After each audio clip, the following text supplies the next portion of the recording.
Well, as well as the conservative estimate of 20,000 killed in Sudan, the conflict's created the world's largest displacement crisis and ushered in the spectre of famine in North Darfur. But those working on the front line of these intersecting emergencies fear that there's not enough international understanding of the scope of all these crises. Earlier, I spoke to Barrett Alexander, programme head in Sudan for Mercy Corps, and he told me about his understanding of what people needed most amidst the fighting. We recently released a report with the Danish Refugee Council and Norwegian Refugee Councils that looked at the impact of the famine, particularly in harder hit areas of IPC Phase 5, which is catastrophic hunger, in Darfur and Kordofan. And what we looked at was trying to get a bit beyond the numbers of the 755,000 people that are in catastrophic hunger.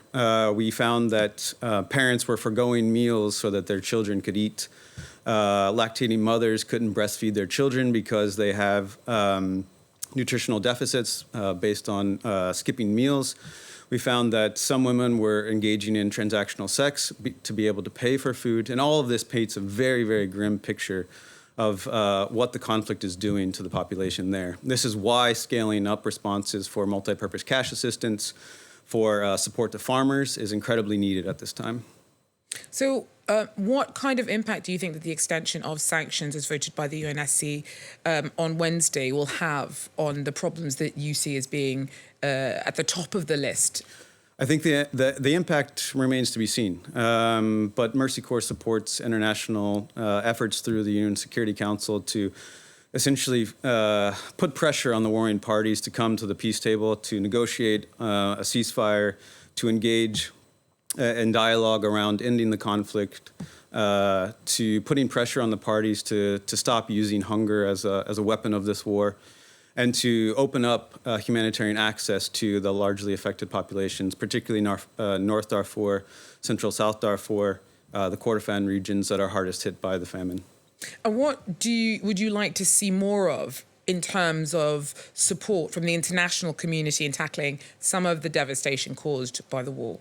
As you mentioned, the conflict in Sudan has been raging for over 500 days, and yet there's very limited international attention or pressure on the conflict. This is why parties to the conflict continue to feel that they can act with impunity. We need the international actors to step up. Many of them, including European donors, made significant commitments, both financial and political, at the Paris conference earlier this year. We need to see those commitments realized. Not just because funding lags for Sudan, but the political pressure that's needed for the protection of civilians, for humanitarian access, for our ability to be able to reach those that are the most vulnerable.